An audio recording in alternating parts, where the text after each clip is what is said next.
Hey everyone, it's Ed Kime from over at Quantcha, and welcome back to another day of the Quantcha Challenge. As always, we invite you to check out our unlimited commission free stock and option trading offer for just $99 a month, where you get all of that plus everything we offer in our web tools. And it's what we use here for the Quantcha Challenge, and I highly recommend you check it out. Now let's dig in. It's actually been a week since we did our last video, and thanks for all the wellness checks. But what really came about was the trades were moving in the directions we were looking for, and I didn't really see anything I wanted to jump on or any adjustments I wanted to make or anything. So I've just tried to sit back and be patient. That's kind of a big part of options trading is sometimes, especially when you get into the credit trading side of things, it's better to do nothing than it is to try to sit there and constantly manage and adjust your positions. Now, when you see good opportunities, you definitely want to take them. But for the purposes of what we're doing here, it doesn't cost us anything to do adjustments other than the liquidity. But at the same time, we had kind of a weird scenario come up where we made four calls when we last left off, which is bullish Carnival, bullish Microsoft, bearish Facebook, bearish Teva, and they've all gone in the directions we wanted. I mean, the Carnival, right? Carnival, we were short the puts at 57 and a half, meaning that we're bullish. It's up well over 58, and that's including a dividend they gave out in the past week. The same for Microsoft. I mean, we went bullish at 108. I mean, they're up to 111. They've just been surging, and that again, that includes the dividend they gave out. For Facebook, we kind of just made the call saying, hey, things don't look great for the company right now, and their earnings, even though the earnings kind of boosted them a little bit, there was this sort of concern that I had on a personal level, which was if you hear news coming out about Facebook, is it going to be news that pushes the stock up or pushes it down? And I felt that it was going to go down. If anything, it would be dropping. And then for Teva, this was a little bit more of a technical play where we saw a big drop in the stock itself. There didn't seem to be a lot of bearish indicators around it, so we just put in I'm sorry, there wasn't much bullish about it, so we just put in a bearish trade, and that has been so far of all the trades, this one is the least in our favor, but it's still pretty comfortably in our favor. Now you'll see a bunch of numbers here. The key things to sum up here are the average initial. It's 4 credit trades. So we basically are trying to collect $1,090 across these 4 positions. And you can see so far we've collected, or at least on paper, we have $606, which means that the 484, 42, what have you, as it moves around, that's what's remaining. And if you wanted to break it down in more detail, we have our options tab here. And this tells us on a per option level how much intrinsic value is in place, how much time value is in place, how much liquidity we expect. And fortunately, everything here is pretty liquid, so we're not seeing a big number here. I mean, if we were to close out the book right now, we would expect at market pricing to pay $13 in order to close it out. But the big thing here is this 366.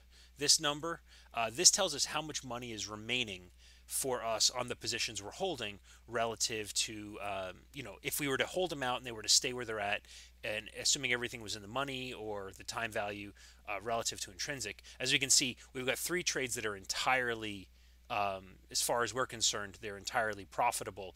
It's just the time holding against us now for these 3. And then the Teva is it's 25 cents here, this 17.25 versus the 17 call we're short. It's a little bit in the money, therefore there is some intrinsic value that we have to account for, but the rest of it is just time value. So all that being said, like we're looking at this nice number here, that's going to fluctuate around a little bit. This 370 is the big one we care about. Are we going to hold out? Now, this is another number I want to call attention to. We started off a little over $26,000 about 6 weeks ago. So at this point, even accounting for all our transaction costs, the assignment and the expirations and the money we've paid for Quantcha, that 99 bucks a month, we're up about 5% in about I guess 6 or 7 weeks right now. Now that's great. I mean, proud of that. Again, everything we've done has been online, so you've been able to watch all the steps, everything we've done to set up our positions and how I've used the tools to optimize that, manage books and all that. But the key thing here is we haven't really done anything particularly magical. We were fortunate right now. A big part of our current gain in this month has just been that we were bullish on things that went up and we're bearish on things that went down. So, if you can always call it like that, then obviously that's great for you. But at the same time, we've tried to keep our Greeks, our beta beta weighted delta rather relatively neutral, this minus 10 number, and our gamma minus 10 here as well. We were, when we left off last week, we were actually positive here by about 10 or $20, which meant that for every dollar the S&P moved up, we would expect to see that amount gain in our portfolio. And then in addition to that, as that moves up, the beta weighted gamma would tell us how much this would decrease by, because this has been negative 10 for most of the time. And as a result, the sort of the idea was saying if the market took a big movement on us, in this case, it's been kind of moving upward substantially. And what we want to do is we kind of want to be a little bit independent of the market. I know that I've been leaving us at a positive beta weighted delta because there's really been, in general, the market's going to go up until you hit some volatility and some bad times. And we didn't want to be impacted if something surprised us.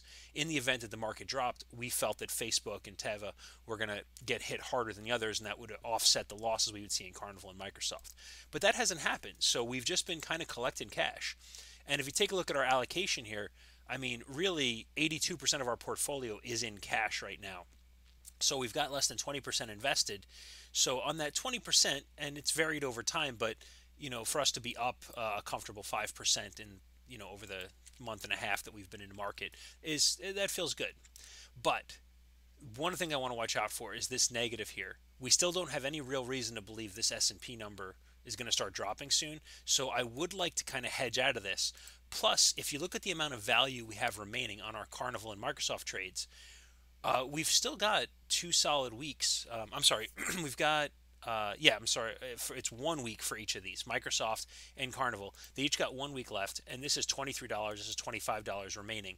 That's kind of the best case scenario, like what we could hope for to get out of the, if it stays where it's at. And since we are still bullish, and I wouldn't say aggressively bullish, but I'm bullish enough where I don't mind rolling this up and out a little bit. So I'm just going to go through point by point here and say, we've got our Carnival book. We're securing a put with cash, or actually we're short a put here, but technically you could think of it as that. The same payoff diagram as a covered call position. Only in our case, we get better margin by owning by being short the call as opposed to owning the stock and being short the call. The margin requirements, or the cash requirements, capital in this case, is lower. So we've got this, and this is fine. Like I said, we've got about $25 that we have to look out for. But realistically, I think we can continue to march this up a little bit. And instead of being in March 1st, let's move out to March 8th. We'll just go out 1 week, and we'll look at the 59s, or 58.5, which is a little bit out of the money. And we look to roll that. And if we place this trade right now, it would cost us, we'd look to collect a credit of at least $45, which would give us a P&L if we moved out that extra week, which would gain us, put us in a position to gain about $70 in 2 weeks under a best case scenario over the $25 next week. So that's pretty good. Another option we have would be, and this is something I tend to do, if possible, I always like to round off to the next monthly. In this case, it would be the 15th. And if we went to the 15th, and I think we'll get a 58.5 here, or let's say we go to 59. At that point, versus the position we're in now, if we move that out, we can decide, do we want 110 over the next 3 weeks or 25 over the next week? And again, like if you were to compound this and continue to roll 25 a week and so on, the profile changes for what you're looking at risk-wise, but this would give us more time for the stock to continue to appreciate in value. Although, frankly, I'm not really sure how much further this has to go. So I guess, I'd definitely like to roll the current option to something closer to the money to get a little more juice, a little more volatility. So I don't want to roll vertically next week. So I think we'll go back and we'll take a look at that trade on the 8th. And we'll go back to the 8th, and we'll say the 8th at 58.5. I think we'll stay with this trade. And so, and bring that back into the 8th. And yeah, at this point, we're looking at 70 versus 25. There's a couple. So the biggest downside, of course, to doing this trade is in the event that the stock drops, we're going to get hurt by that.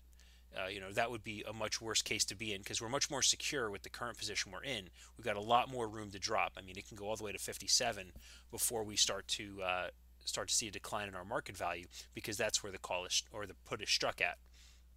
However, one of the things I want to work on here is this delta. As the market moves upward, this delta is going to get more and more negative on us because we've got this beta weighted gamma that's going to increase. And one of the ways we can offset that is by increasing the delta, the positive delta in our positions on Carnival and also on Microsoft. And so in this case, as you can see, we've got those here. I think if we move this out 1 week, as we're doing right now, we're looking to go from the 57.5 for next week to the 58.5 for the following week. That's probably going to be, that's pretty good for us. I know liquidity is not great on these Carnival options, but I feel pretty good about the stock. So let's just say we ask for 60 cents, which would mean if we closed it, so the most we're going to have to assume we pay 20 here and we collect 70. So 50 is our market price. So we're going to ask for 60 cents, just see what happens. We'll probably have to bring that into 55 cents, but for now, we'll let it sit. Go back out to our portfolio, and we're going to have the same kind of analysis here for Microsoft. Only Microsoft's a bit different because it just continues to surge. And I personally am a big fan of Microsoft. I think there's a lot of opportunity here. So I think for these guys, we'll also roll out to the 8th. It's a highly liquid stock in terms of options. So, let's see, we're at the 108 strike here. It's at 111. I think we could sell those 111 puts for that week. I don't necessarily want to go much higher because I do kind of want to stay. One of the things to avoid is even though the value gets a lot juicier, like if you look at the 8th, and we're looking at the 111s, and you can see from, if we do the 111 as we are here, it's this 146, and it jumps up to 188 for the 112s and 259 here, or 248 here.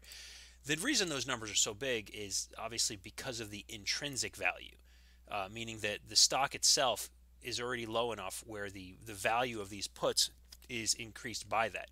And while you have a lot to gain off of a stock continuing to move forward, these dampen your downside much less because their deltas are going to be more impactful in that if you don't see an upward movement in the stock, you're going to start to see that you're basically going to have less return, less downside protection, less return for the trades themselves.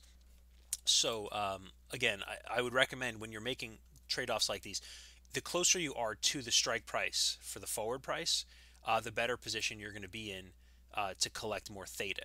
So in this case, this is actually an out of the money call, as you can see here. I mean, out of the money put because it's struck below the current price, and yet we're going to get $1.40 for it. So that's a pretty good, it's reasonably good pricing. Let's see if we can get $1.21. We'll let this sit out there.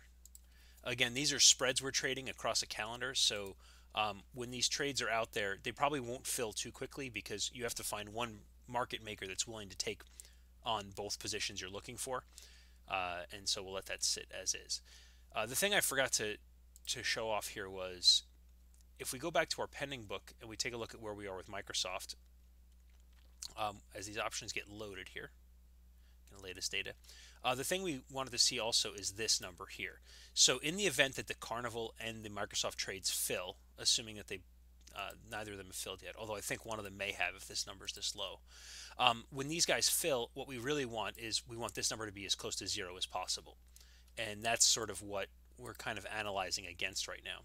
So if we take our Carnival trade, I'm going to walk it in, see if we can get 55 on it. And we'll do the same thing for Microsoft.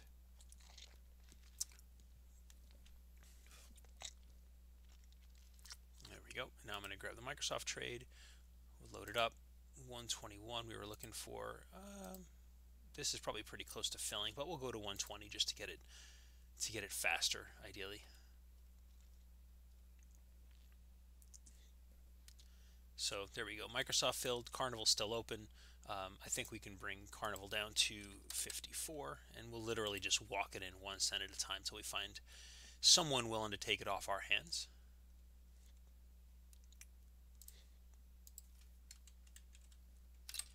See if we can get this spread for 53. And again, what we're really doing here is we're locking in the gains we have, and we're selling a new position in order to be able to ideally kind of roll out the amount of money we're looking to accept. Roll this out to 2.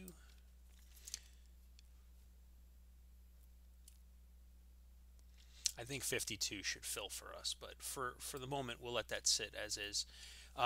As you can see, our Microsoft position is now showing negative because we just made this one trade here for this option, and based on the current pricing, you expect to be negative when we first open the position, but we effectively locked in the gains. So if we go and we take a look at our performance for Microsoft since we opened, and we'll go to current quarter. So these are the trades as part of the Quantcha challenge. There's just been 2. We had the covered call we traded for a while. We rolled some puts out. We closed it out the day before earnings. They took a drop on earnings. We got back in with short puts, and now we've basically been rolling out. We sold the 105. It moved up. Then we sold the 108 to replace it. It moved up. We rolled the 108 out to March. So as you can see, each of these is a credit trade, right? We're collecting credit, collecting credit, collecting credit, and in the end, we're currently holding this thing that would cost us $1.48 or per share to close. But the important thing is this number here, right? We keep collecting credit against it, and the current position, we were up almost $500 just on these short puts and rolling and rolling and rolling. So that's kind of a good place to be for that. Carnival's still not closed for us. We'll just head over real quick, find that trade, and let's see if we can't close it out. I'd really rather not go to 50 cents. It's not a big deal if we go to 50 cents. I mean, it's still a fairly good credit, but it's just giving up so much in liquidity. And there we go, filled at 51. That's fine. So here's where we're going to leave ourselves. The main number we're going to look at here is from our Greeks. We can see we're now positive 10. So we got ourselves a little bit. And if the market does go up another $1, that should get offset here, such that going up $1 here means that we will be at 0 or close to 0 because the gamma will pull it down by that much. The one other trade I'd considered here was potentially managing the Facebook trade a little bit more. And I'll kind of show you what I had in mind for that real quick. Is we've got our Facebook position here. It's a spread. It's pretty comfortably in the profit zone right now. So if we just hang out for the next 3 weeks, I believe it's 3 weeks, right? Yeah, 3 weeks out, we could collect another, $191 on it. And considering that our baseline for performance is $26,000, then this 191 would mean almost an entire % return on our portfolio for just sitting here and collecting this. But since we are bearish on it, and we've been pretty good at calling it so far, there is always going to be some of that pressure to see if we can continue to roll it and juice it a little more. Now, the easiest thing to do here in order to trade this is actually not to look for more profit, but potentially to lock in a bunch of the profit we already have. In the case of this 175 call, this is the call that's hedging our short 165. So if we were to take this and look at the March 15th and just say, what if we were to roll this down to something like this 170, right? Now, if we roll it down to the 170, what that does is it helps us because at this point, going back to the portfolio, we can see we're currently up $249. So if we had that 249 on a maximum risk of what is $500, or actually it's $1,000 for this whole trade, but if we collect that 249, that means that we're at 750. We still have 750 in risk is sort of the way to think about it. Maybe that's the wrong way to think about it, but we have $1,000 in margin that we're holding, and potentially we could drop as much, and we collected 440 on the original trade, which means that we could lose about $560 net total. And if you added that to the amount of money we have on the table here, that means that in the event this completely turned against us, we would lose, from where we stand today, we would lose $750. That's what I'm trying to articulate. So what we could potentially do is if we moved our cover strike down, we end up having to pay $54, right? But what that $54 does is it takes $500 in risk off the table. At that point, it means worst case scenario is from today we would lose $362, right? That includes the cost of rolling the positions, and it also includes the cost of having to pay out an entire thing if this goes back up, if it ends up surging and closes above 170 in 3 weeks. Now, if we made that position, if we made that move, right, we would be down 362 from where we stand today. But that really means that relative to the entire trade, we would actually be losing significantly less than where we would go. We would be down $808. This accounts for the gain we have in the position now, as well as everything in margin that we'd have to set aside and give back as part of losing the trade. So this is the kind of thing you might want to consider, because especially when the downside is, instead of the 192 maximum gain, we'd only be dropping down to 138 maximum gain. It's still a pretty good, it's a better position to be in. And I'm going to probably do that, because Facebook has been moving up with the market, and if the market continues to move up as it has been, this could be something that over the long run, it continues to rise with the market itself. So net debit of 53, I'm going to tease it with a 52. Probably going to have to go up to 54 to close it, but for now, we'll kind of see what we can get there. We'll change it up, bring it down 1 cent.